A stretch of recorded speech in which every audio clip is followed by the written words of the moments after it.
About grad school. So next year at this time, you're preparing for your videos. It's already mid-October, and usually videos are due anytime from usually November 1st to December 1st. So that's the first thing you need to figure out. So, so when you think about it, you're really just a year away. So let's look something up. How about let's just look at rice.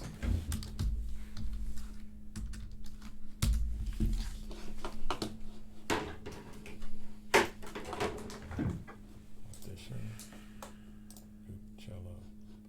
See, online preliminary audition December 1st. Yeah. So what you need to do is make out a thing. Let's see.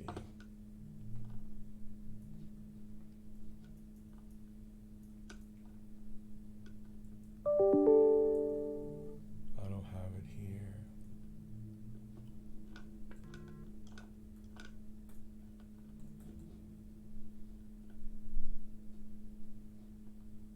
Yeah.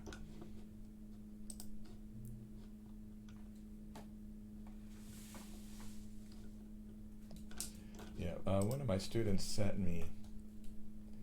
She sent me a. She's a freshman high school, and she sent me a list of like camps she wants to go to. So you need to make out an Excel sheet. So like over here, this has like all the camps you want to attend. I mean all the schools. And then so it'll be school, and then you could have teacher, and then another line is like audition deadline or video deadline, audition deadline, repertoire requirements, right,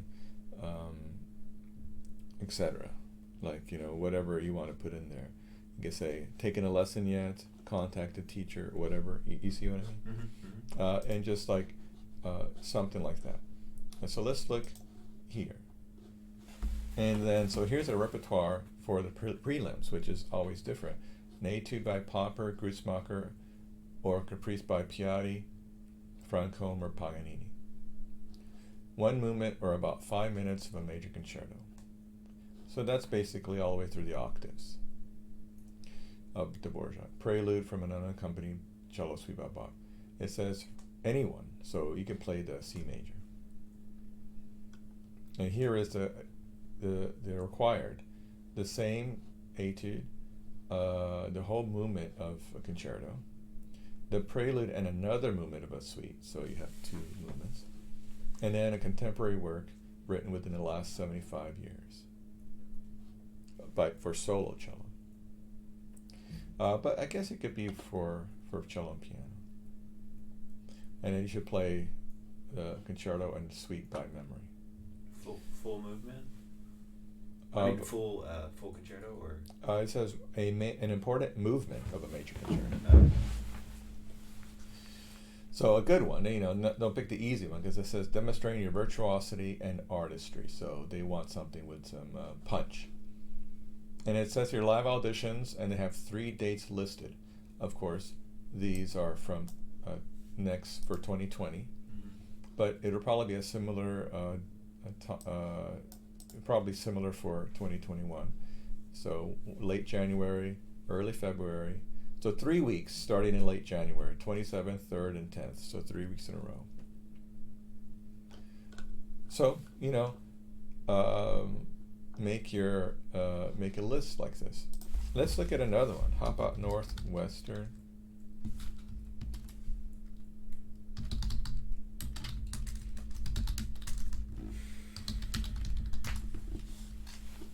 Master of Music. Pre-screening. Must be video recording, pre-screening, and live audition unaccompanied. For pre-screening, 1 etude by Popper or 1 caprice by Piatti, similar.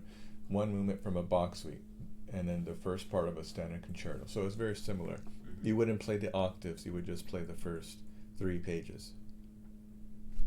You understand?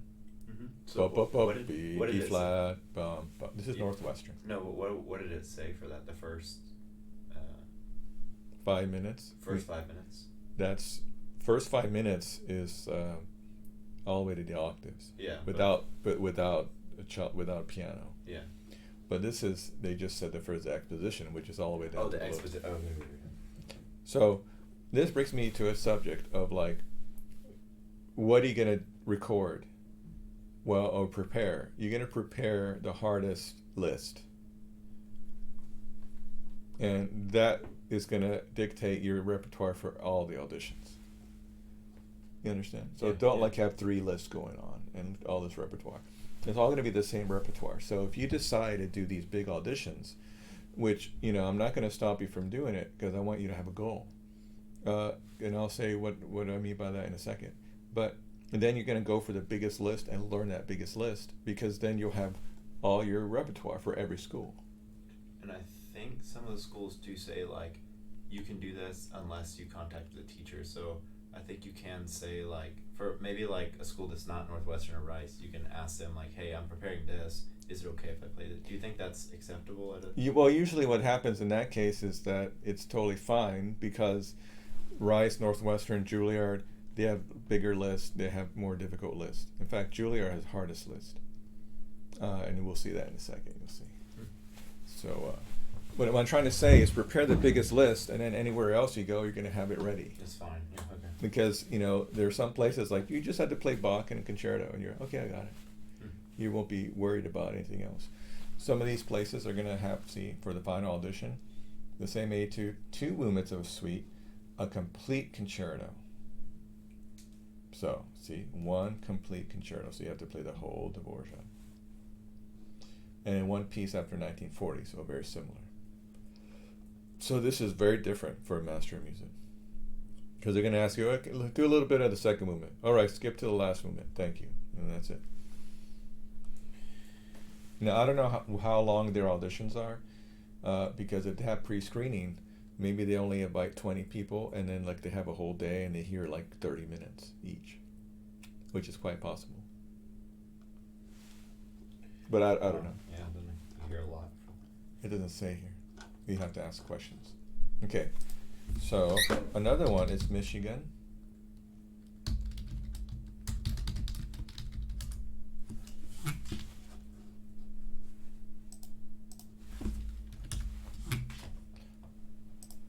Here, University of Michigan. And that's with Richard Aaron.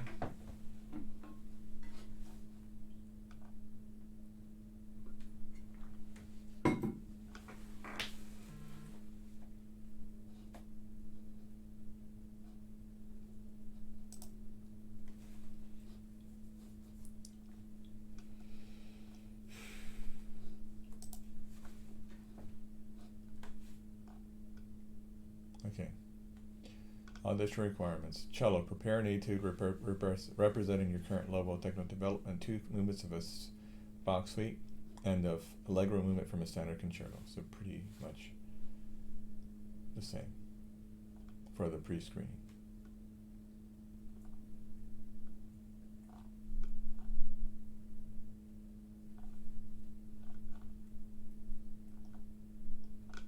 So it's pretty simple.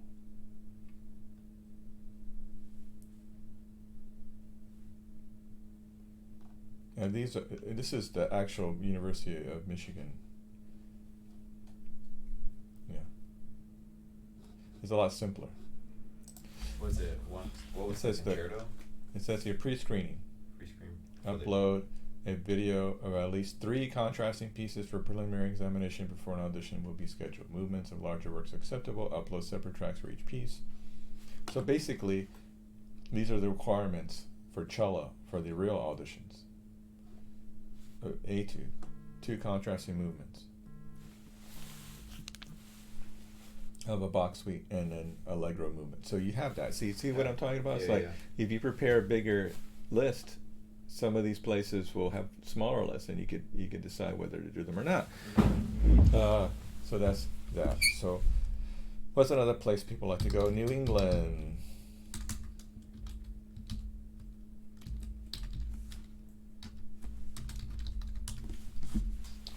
Cello.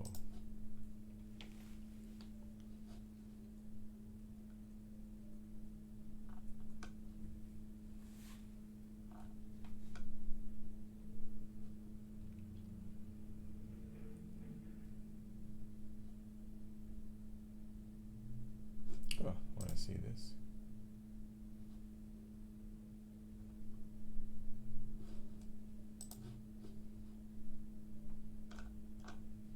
Okay.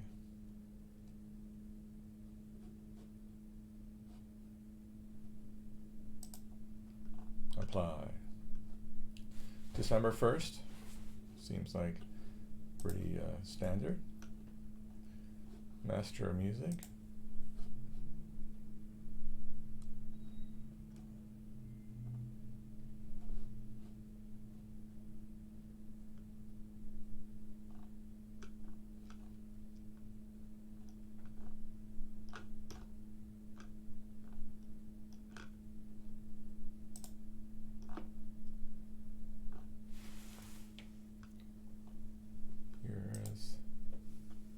Pre-screening, cello.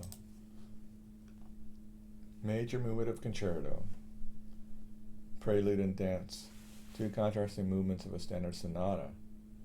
One of the following, a showpiece, an Italian sonata, or a popper etude. So it's a lot more for the pre-screening. Mm-hmm. So if you go for somewhere like this, New England, you have a lot more to do.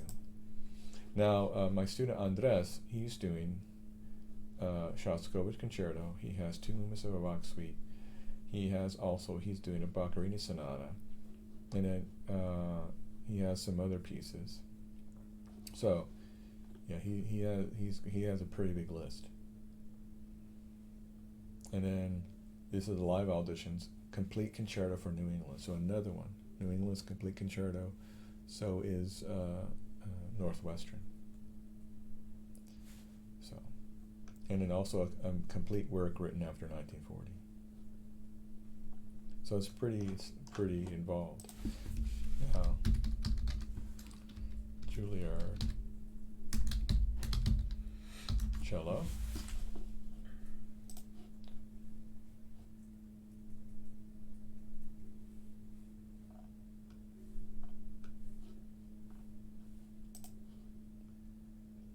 There's the cellos.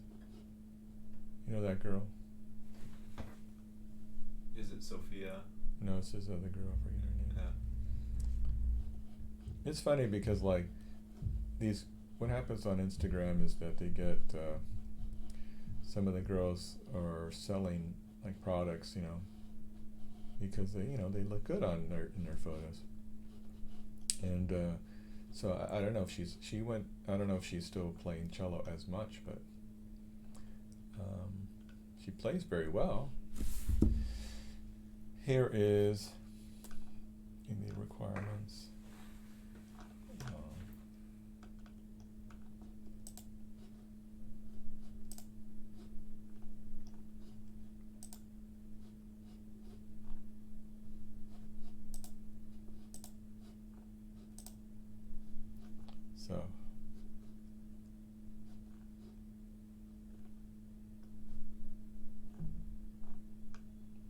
So December 1st, pre-screening.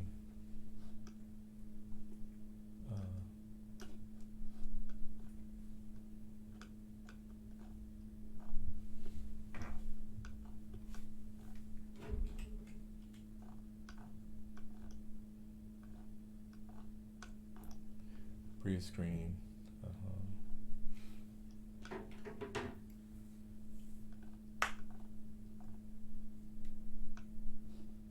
Well, movement of a standard cello concerto. Prelude, two movements of a Bach suite for pre-screening. But the actual audition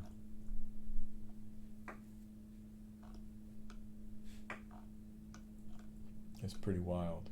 Complete concerto, performed by memory. Bach prelude and one other movement by memory. Virtuoso piece. Piece written by after 1945. Short lyrical piece like, The Swan. And the first movement of a classical romantic sonnet. That's 6 things. Wow. See how big that list is? Now, if you had a recital or two and played a concerto competition or two, you probably have all this music. So, they're going for people who have had a lot of performance experience and are able to play it, That's a lot. It's a lot. So if you're going for Juilliard, you're pretty serious. But you see, if you were preparing this list, it doesn't matter what you do, what you go for, because you have all the music. But basically you're doing 4 or 6 hours a day, and then that's all you're doing is practicing cello. But here's an interesting way of looking at it. If you prepare this list, it's kind of like a workout. You know what I mean? So if your goal is to like gain like 20 pounds and lift like, deadlift like 400 or whatever, you make a goal. I mean, or you say like, I want to be able to do like 100 pull-ups, like those guys do on YouTube, and they're doing all these kind of wild stuff on pull-up bars, right? Yeah. And what do? Man, you're living and breathing that. You're eating like all the right foods. You're not drinking. You're not partying. You're basically in it, right? That's kind of like this, meaning this is your diet. Cello diet, yeah. And But my thing is like, if I prepare a list like this, am I gonna have time to like work on? Because I mean, I need to work on like a lot of technique stuff. Before then, because like I have like all my arpeggios, thirds, sixths, octaves, right. fourths. Well, I feel like all that should be solid before. Well, I'm glad you said that, because if you did this, some people will say like there is a Ko Iwasaki, a Japanese professor. He used to be at SMU, and he has a son who plays violin very well. I forget his name, but Iwasaki is his last name. Iwasaki retired, and I don't know if he lives in the States or in Japan, but he won a prize in the Tchaikovsky competition in the 70s sometime. So, I mean, he had a really high level. And one of my colleagues' friends studied with him, and I asked him, I was like, how was it to study with him? Did he give you technique? Did he like give you scales? Because he was an undergrad. He said he just believed to teach technique through repertoire. Yeah. And so that's kind of what Guy Fishman did. Yeah. They said like he was just like, who practices scales? It's just like a good party trick. Like if you know all your scales, it's like. Yeah. But maybe this is like a different breed of people. These people probably like practiced from the time they were like 6, and they never thought about it because they just practice all day, so that they don't need. Well, here's the thing: if you were being taught by someone like Tanya Carey, that kind of person who loves to teach children between like 5 and 10 or 15 years old, what happens is that through their teaching propaganda, which propaganda seems like a bad word, but their mission is to teach how to play the cello beautifully with ease, so that the kid could play anything, and they're not necessarily pushing them. I mean, I've seen how Tanya teaches. It's very, in a good way, it's very subversive, meaning she's teaching you these little tricks, and then it's all because she wants you to play beautiful cello. So you have these kids that are moving around the cello. It's like, wow, it looks so easy, and then they're both string crossings, they're in tune, there's ringing, beautiful vibrato, and they're playing like Suzuki Book 6, and they're like 8, and they're playing better than most 15-year-olds. You understand? Yes. And so when they get to the high school level, are they doing scales and all that? Yeah, but like the thing is that they're so set up, everything seems easy for them. So anyway, what I'm trying to say is some people, it's really easy because they were set up well when they were kids. Like Sarajan. It's like he had the same bow hold since he was 9. Like amazing. What did he talk technique with you? Like, would you play? He sometimes he's like, he would talk about like certain things about the bow and left hand. But like you'd never play like scales in a lesson, or? No, he just recommended you should play Haydn in C major so you could clean up your technique. Like he would say that. Oh, okay. And and it was through the phrasing that he would clean it up. Yeah. Okay. Well. So anyway, But this is all like the long shot schools, and it's like right, and I mean, Rice is like practical because it's close. Yeah. And I think this is well. Let me finish what you were talking about the scales and stuff. And you see that big list Now, why did they make a big list like that? Are you asking me for real? Yeah. I think they want to expose like every part about your playing. So. Well, let me ask you, who's going to prepare that list? Oh, yeah, only a certain number of people. It's like orchestra auditions. They give you like the Houston Symphony one. It's like there's like 8-10 excerpts on there. Right. Yeah. So So it's like nobody's gonna do it unless you're there already. Or if you've been studying them, yeah, right. And like if you don't have that list, you're not gonna get in because then for the pre-screening, they could pre-screen you and they could tell right away. But who's gonna prepare that list? That's a huge list. Yeah. Only people that are like in competitions are gonna be preparing that list, or that have had extensive performance experience since high school. And so in a way, they're already screening you out, or screening people it's out. Like pre-screening. Yeah, just by putting that list up. Yeah, sure. Rice is a little more simple. Northwestern, also Michigan seemed pretty simple, but they have a pre-screening, and so they see more simply as like basically the same repertoire of a pre-screen as the real thing, and they'll cut it down, from say 50 to 60 applicants to 25 or 20 or whatever. They probably have some rubric to like they not too many, not too few, because when you offer someone a scholarship or an acceptance letter, they could also be offered some other place. So now it's like you offer someone a scholarship or acceptance, and half of those people will go somewhere else and the other half will go to you. I mean, even at a big school, that's how it works. They'd rather go to Paul Katz than Richard Aaron. They'd rather go to Melissa Kraut than Desmond Holbig or whatever. So it's like, even though those people are famous and the schools are famous, they have the same, at a higher level, they have the same issues that we deal with at Sam Houston. Kids will go to Baylor or U of H or UNT over us. Even if they don't get that much scholarship. So, people have their choices, and it's very competitive out there. Anyway, so sticking to your topic, then I think you should look at these lists very carefully for the big schools. See what people are playing. 2, keep looking at other schools, because these lists are pretty comprehensive. Other schools, like we talked about, at University of Memphis, we had Bowling Green, UNT, SMU, Baylor, UET. We have U of H, Rice. Like, Rice is a really great school, and it's very difficult. I mean, listen to how David Olson plays. I mean, he has a beautiful sound. Plays super in tune. But so I was wondering about his his tone, his sound. When we were in that room, it sounded soft, and I think like he wasn't trying to play loud, but in the hall, is it just his technique? Because it looks like he's never trying. Like his, it's kind of, I've been thinking about this like a lot. Do you think he was just playing super soft in the room, or do you think he was just, you know what I mean? Because you can hear him in the hall, right? Yeah, he sounds loud. Like, he sounds like he's trying, but I think when you sit right next to him, it looks like he's not even trying. Well, there are several reasons. One is cello, maybe is deceivingly resonant. I mean, did you get this from it or not? No, it sounded like he was playing really soft in front of us, but he was very relaxed, and his sound just projects. Yeah, because in the concert, he doesn't, like, he sounds fine. Yeah.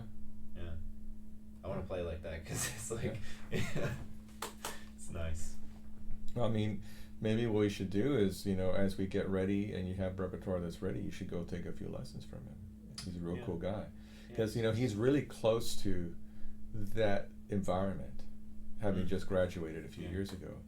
And, I don't mind that you go and get some advice from him, from Mr. Farday, and just like every once in a while, it's like, hey, can I play for you? Dr. Science wants me to play for you. Go and do it, because he's going to give you a really good perspective of like, yeah, well, that's a little, what I said, but he's going to elaborate on it and do better. That's the thing. Like, a lot of times, other teachers will say something, and then like I think back to what you said. So it's not like it's different. It's just like a different perspective. Yeah, it's a different angle. Yeah. Have you ever seen that movie with Robin Williams? What's it called? Dead Poet Society. Yeah. where he makes them stand on the chair on the table, and their desk, and it's like, look at the world from a different view. Oh yeah, that's right. And so Yeah. that's a really cool scene, isn't it? But anyway, the point I'm trying to make is that you need to, if you go and hear another perspective, it's all fine. I mean, he plays so beautifully. He has to know something about the cello. He must. Yeah, right. It's not like he's the best player ever. Or like he's amazing. Like, I mean, he's just good, and it's like. Yeah, and when you're preparing, you need. Here's the thing that helps.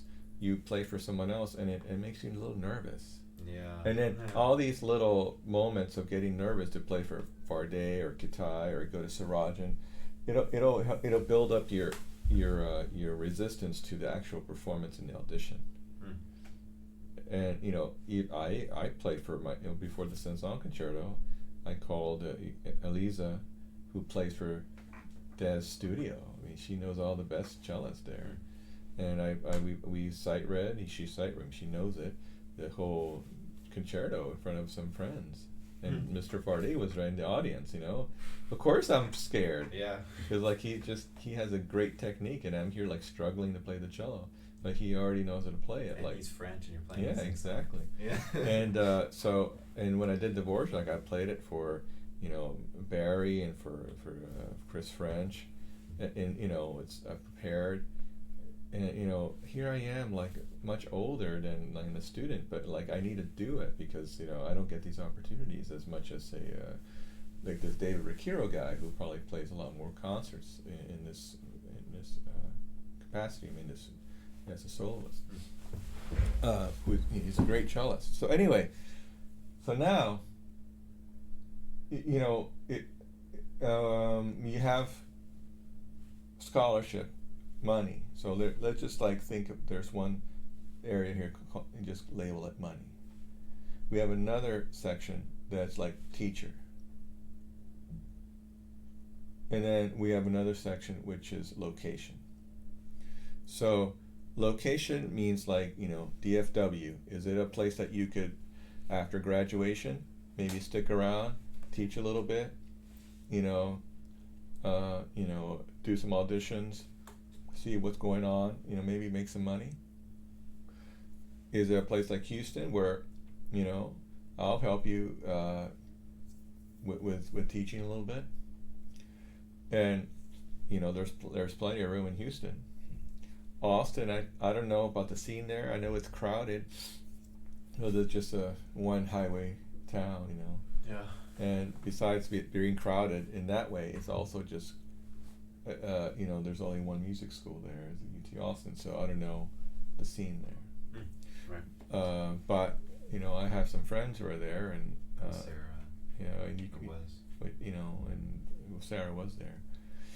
And then there are other places like Bowling Green. Like Bowling Green is an interesting place because Oberlin's not far away, Michigan's not far away. They have Ohio State as well to compete with, and so it's like a Sam Houston, but they have a doctorate program. They have a lot more developed graduate school, and which means they have money. And Brian was going to give basically a full tuition scholarship to Jonathan, but he decided to go somewhere else, and that's fine. I mean, that was his choice. But I just say that because it's possible for you, and if you want somewhere to go and it's free, you have a car, you can go up there. There's Toledo. There's some other places nearby that, in a similar way. Up there is all you get in 2 hours you're in Michigan. In another 5 hours you're in Illinois, so in Texas we're just used to like traveling 12 hours, you're still in Texas. Yeah, you're like, I'm still in Houston. Or still in Houston. So it's a different vibe there. But, you could also, I think the kids there, they teach, they travel around, they do gigs and stuff. Mm-hmm. And Brian's been there for a while, and his wife there too. So, I think they're getting settled and understand what's going on in the region, and he's a great guy.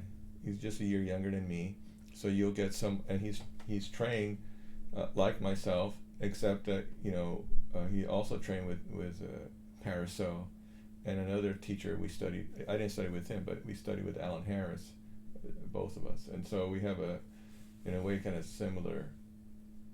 Because we were both really influenced by Alan Harris, with even though we may not talk about it, because Alan Harris is very interesting and influential on all of us.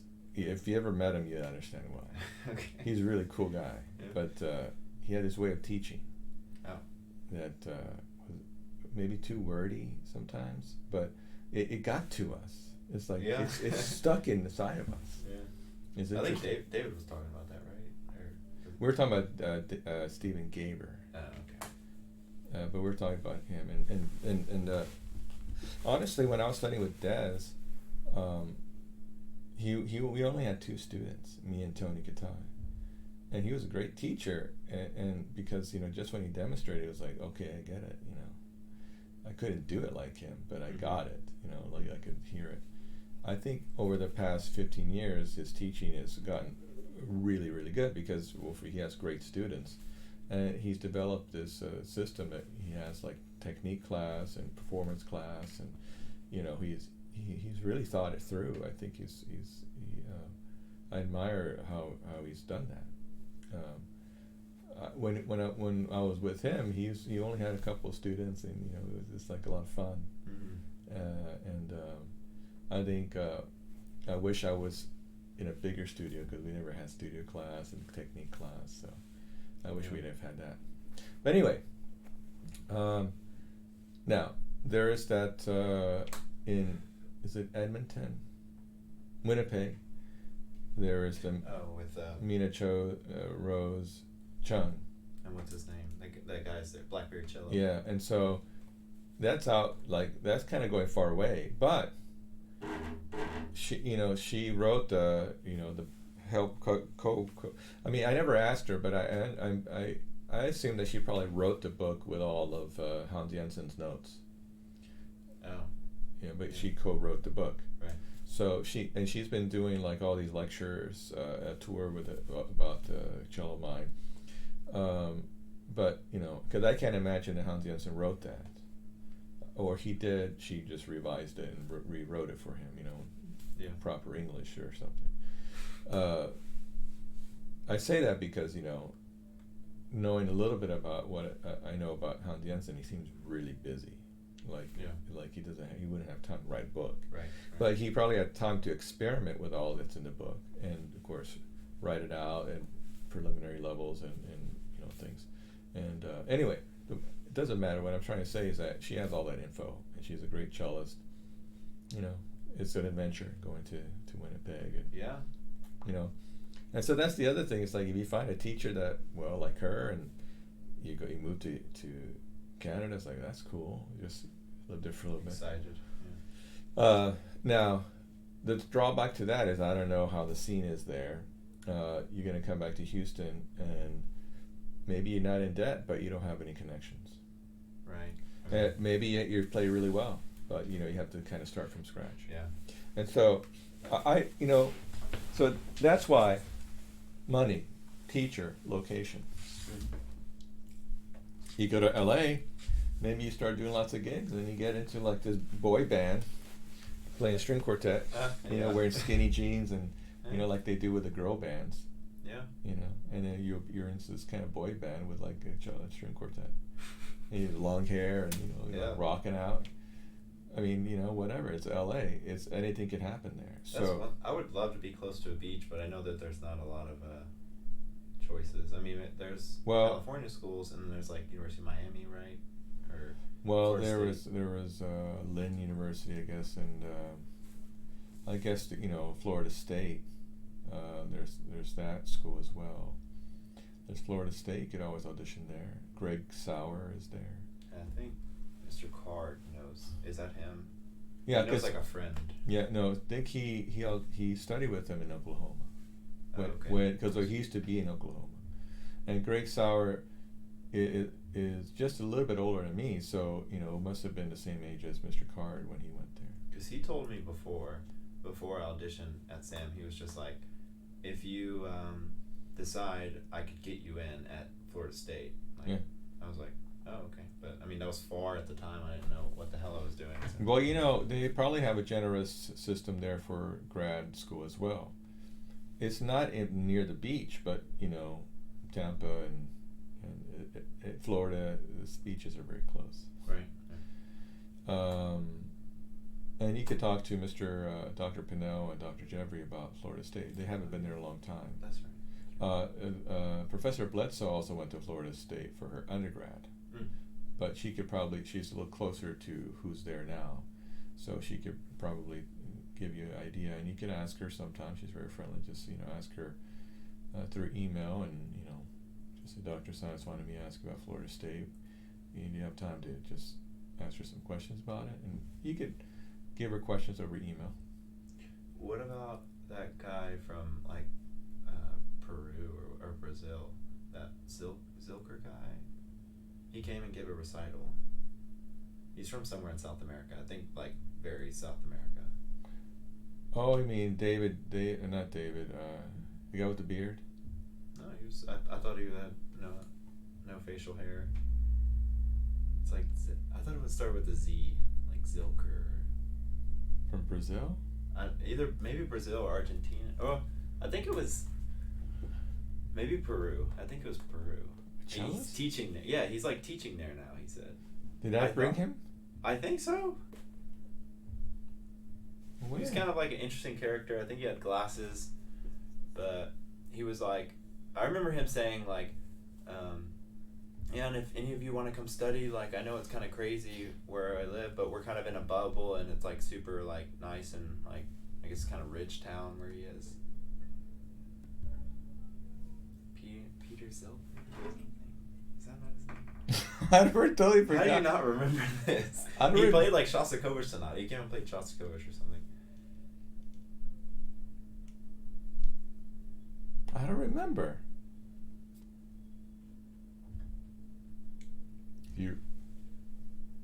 You remember? Well, I guess it would have been.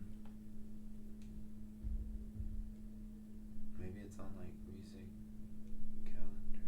I wonder if I can check past recitals. When was it? How long ago? Maybe 2 years ago. I think Jonathan was still here. And I brought a guest artist? I think so. Do you know what date? Oh,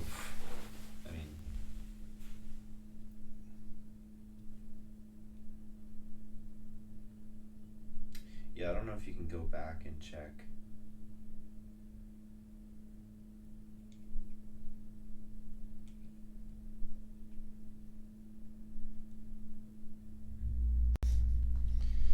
Okay, let me see.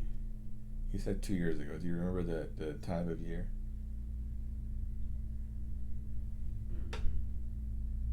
Was it in fall, spring? I really don't, but I want to say fall. I want to say fall, but I really don't know.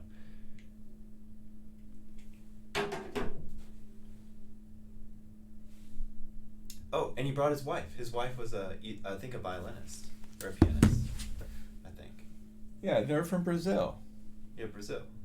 Yeah, that's yeah, they're from Brazil, and now you remember. Yeah, but you were talking. It's that's not Zig Z. You didn't remember his name. His name is. I just saw him here. Hans. Oh. Jorgel? Not Jorgel. No, Hans. Hans.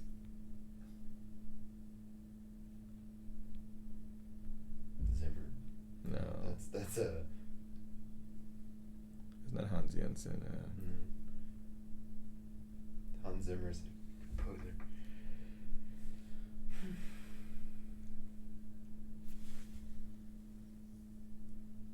It was Hans, but anyway, where he is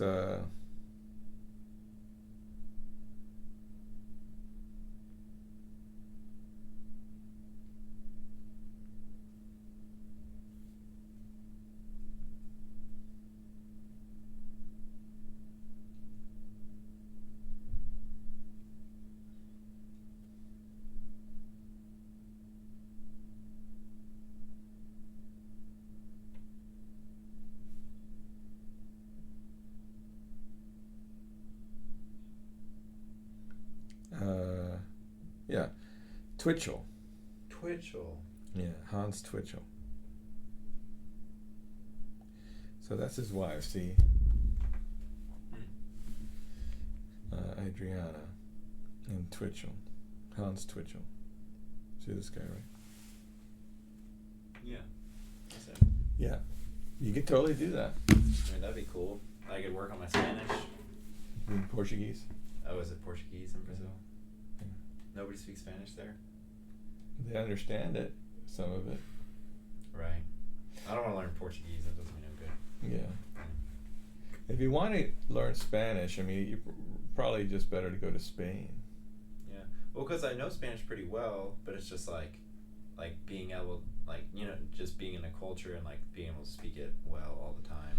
Well, you should talk to Clara and Diana about it, because there could be some place outside of Madrid and Barcelona where they would recommend, it's like, oh, there's this great cellist at this conservatory, and it's be easy to get into, and he'll treat you really well, or she, or whatever.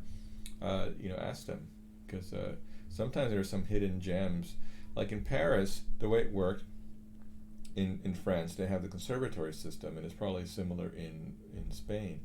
They'll have the National Conservatory. Of course, that's really difficult to get into. You know, every year there's a competition, and it's hard to get in. Then they have regional conservatories and like smaller conservatories.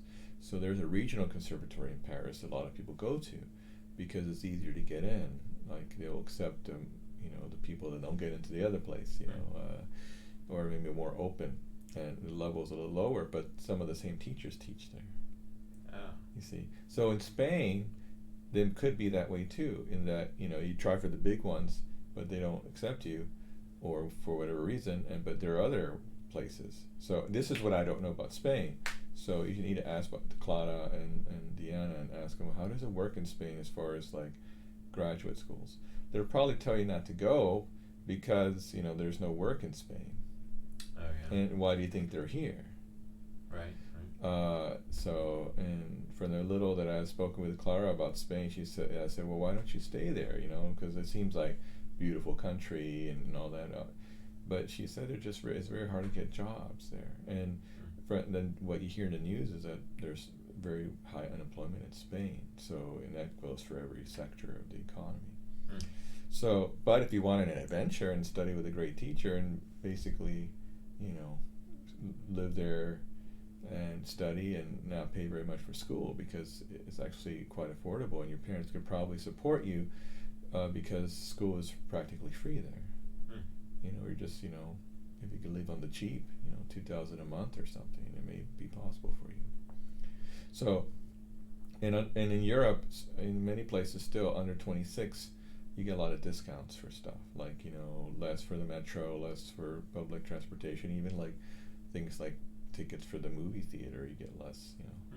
So especially in France, I don't know about Spain, but so, and in Lyon in France, you know, of course you have to speak French, but yeah, I don't think so. so, but you know, you never know. I mean, there could be some places that all you do is just perform, but I don't know.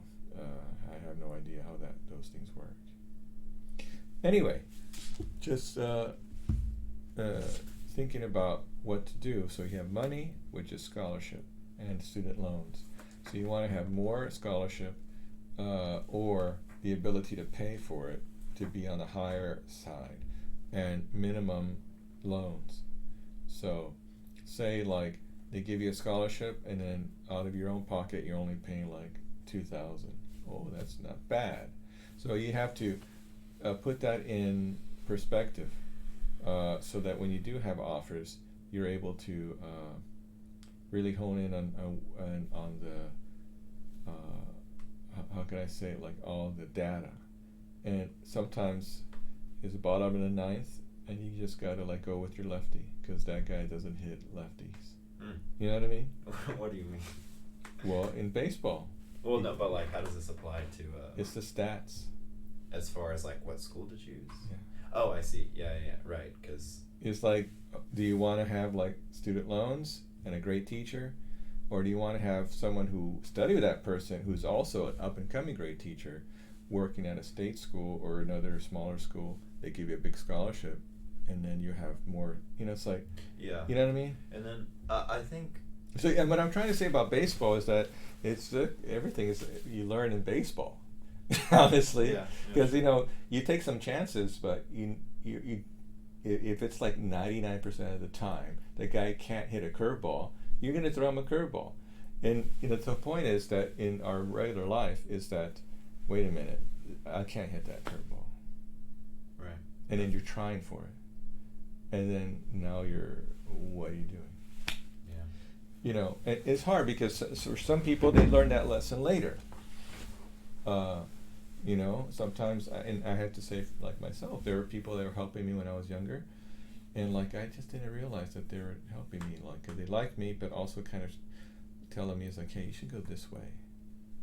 And I came around to it eventually, but I wish I would have paid attention.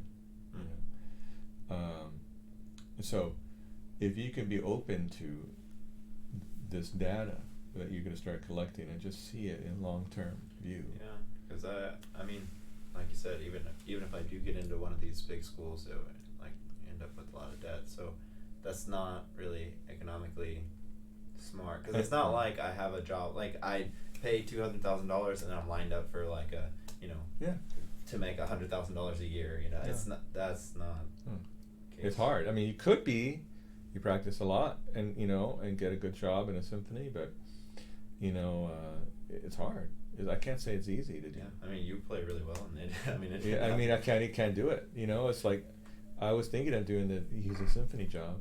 The one coming up. The one that just had, just for like. Did it just happen? Yeah, last 2 weeks through. So. Okay. I was wondering if you were like on an audition. Because I was thinking, I want to like challenge myself. Right. I know all the rep. I mean, I can't say I could play it well, but I know all those excerpts because it's always the same ones that I learned in college. Yeah.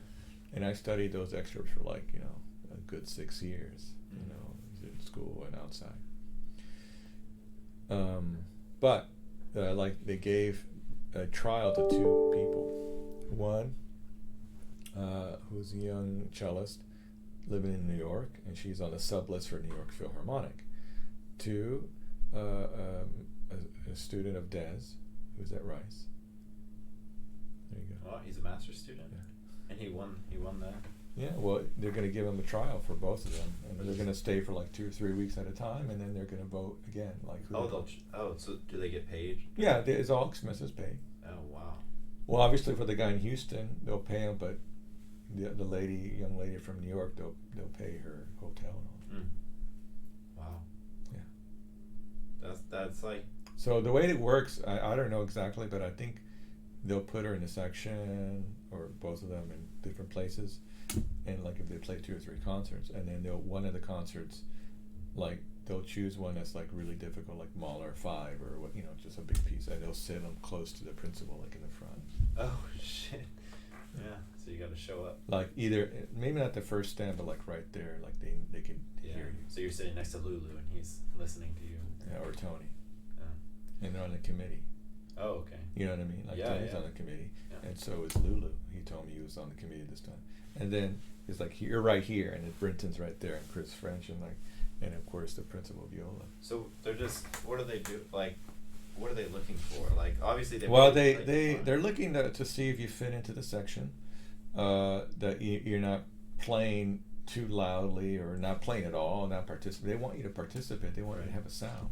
Right. But if you're playing like, you're obviously playing a slide when no one's sliding, or you're playing wrong notes in the concert. Oops. Like if you play wrong notes in rehearsal, it's like, oh sorry, and then you mark your part and you don't do it again. That's normal. People do that in rehearsal all the time. Mm-hmm. Right? Even like Lulu told me that the first stand they don't count.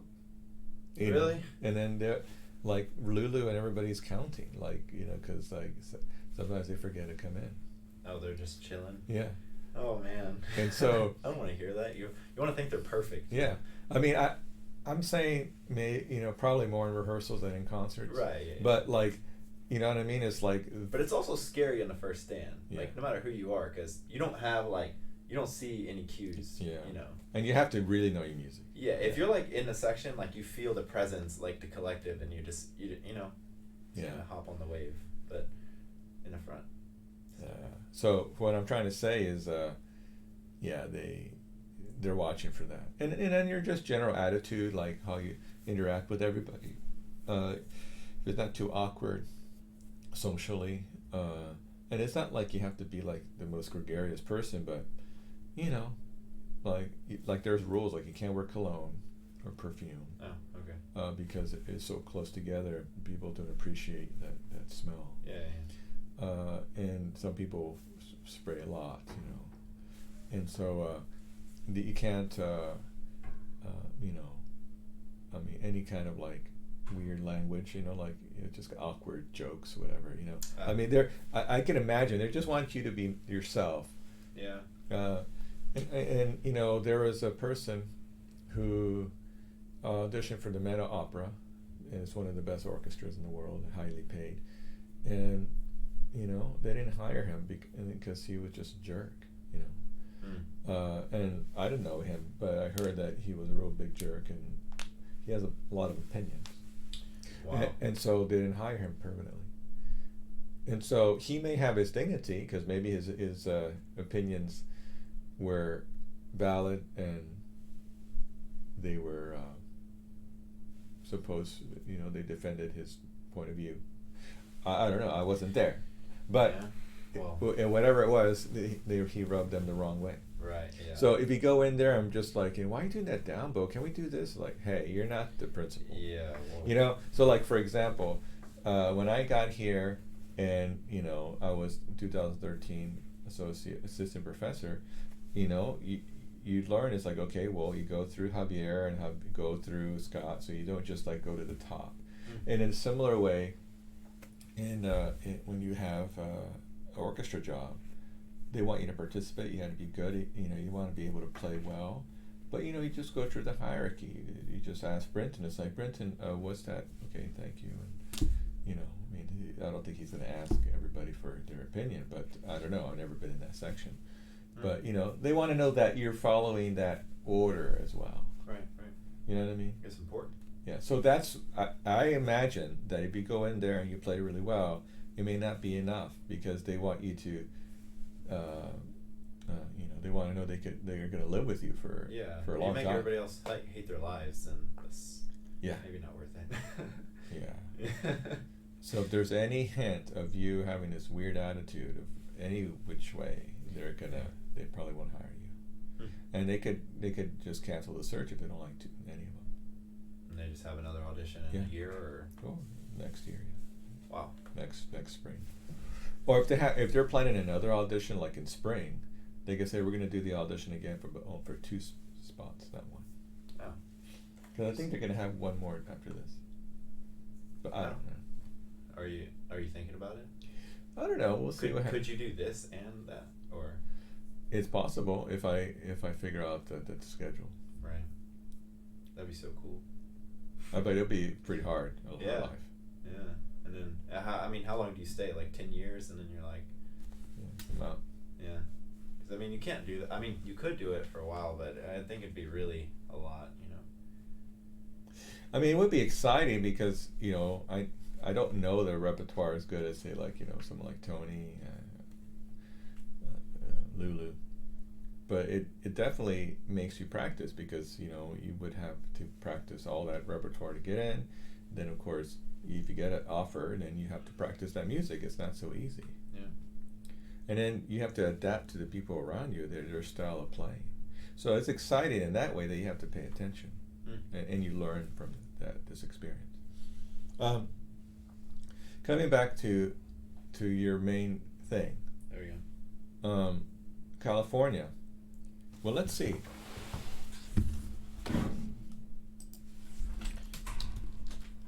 What's up?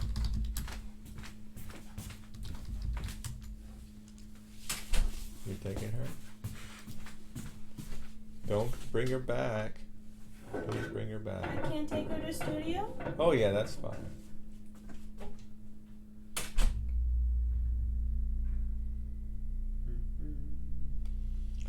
So, USC. There's Ben, Rolf Kirschbaum, of course, very famous. Andrew Schulman. So, what about UCLA? UCLA. There is Antonio Lisi.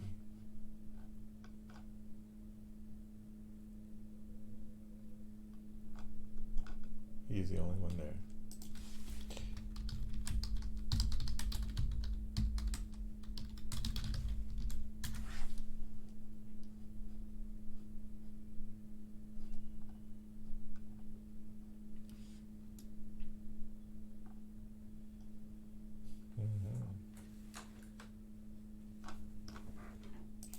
This is a guy I went to school with. He's the principal cellist of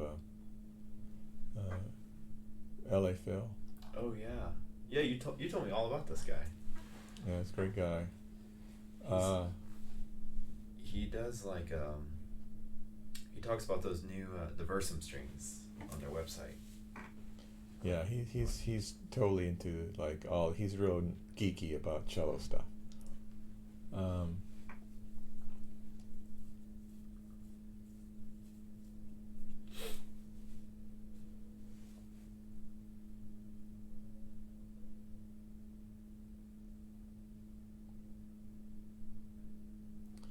So he's at the Colburn School in Los Angeles, but the Colburn School is similar to like Curtis. It's free and it's very difficult to get in. But if you get in, you get to study with him and it's free. So. But who gets in there? Fred and Cho? Well, yeah, it's hard. Let's see if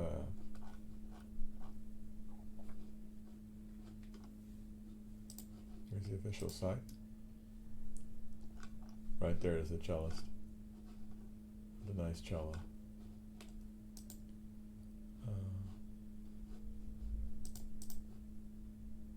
Another cellist.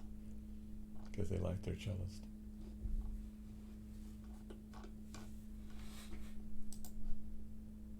Here's a tuba player.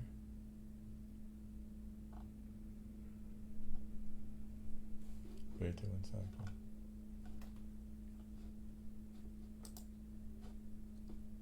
So here's their website, YouTube site.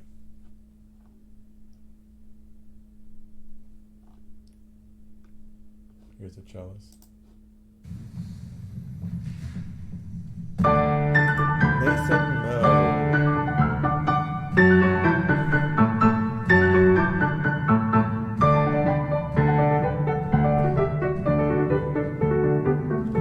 So, from last December, I don't know if he's an undergrad, but it seems like he could be.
do we look at this? I mean, it's really cool that you can look at this.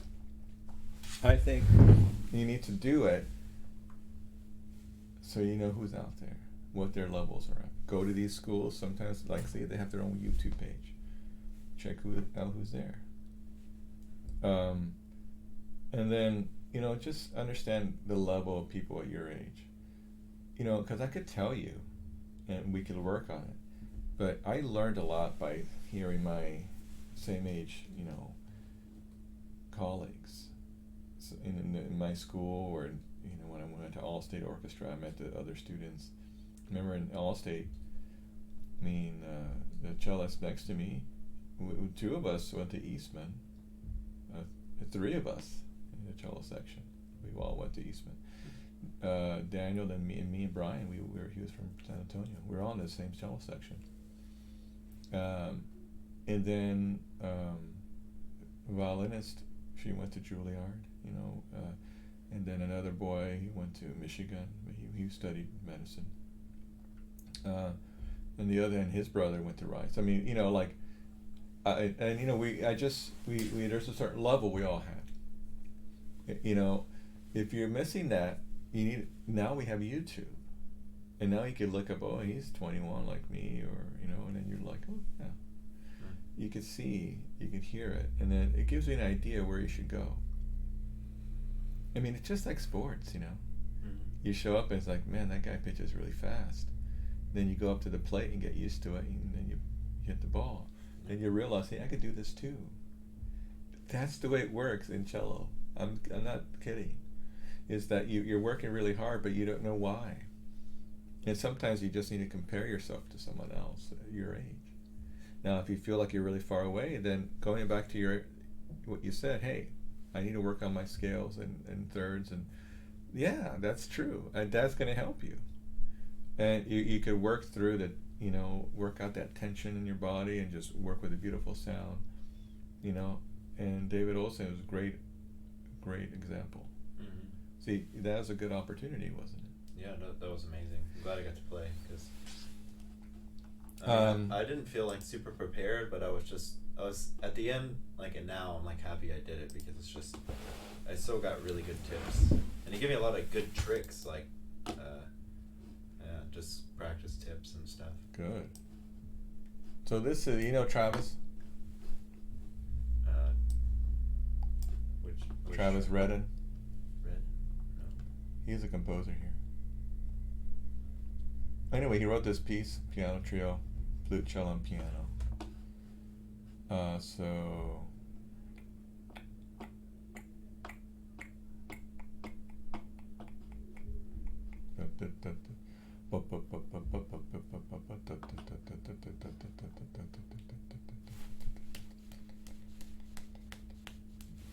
200 is pretty fast.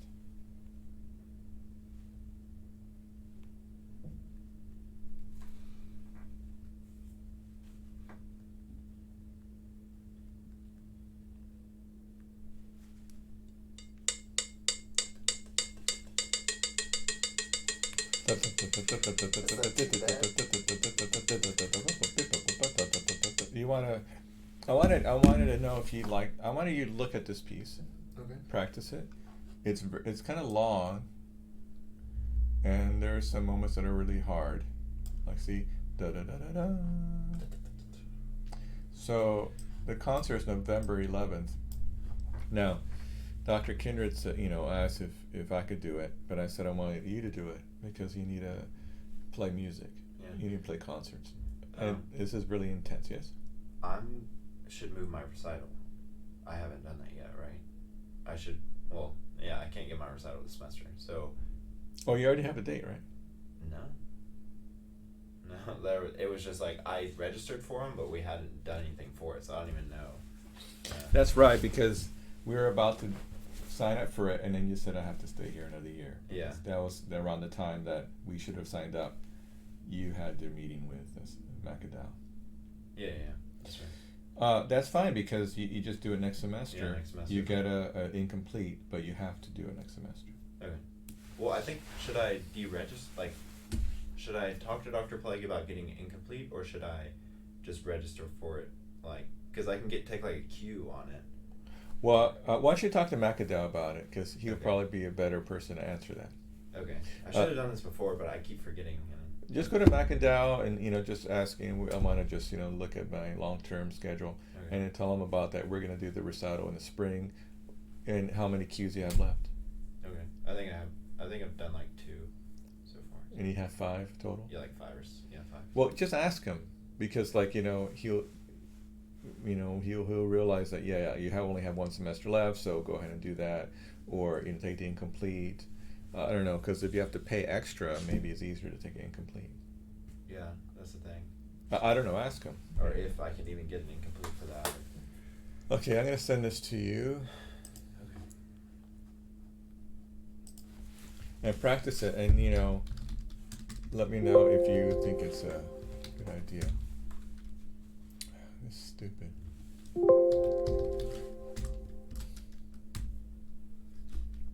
Come on, work.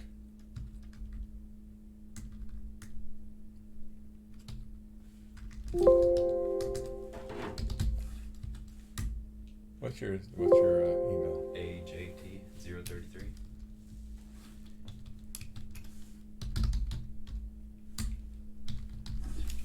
AJT. Did you see that game last night? Which one? The Dodgers. No, was it good? Oh my gosh, the Dodgers. They're a joke. So they were winning 3-0, then they went down 3-1. Then Clayton Kershaw, one of their aces, came in Yeah. and gave up 2 home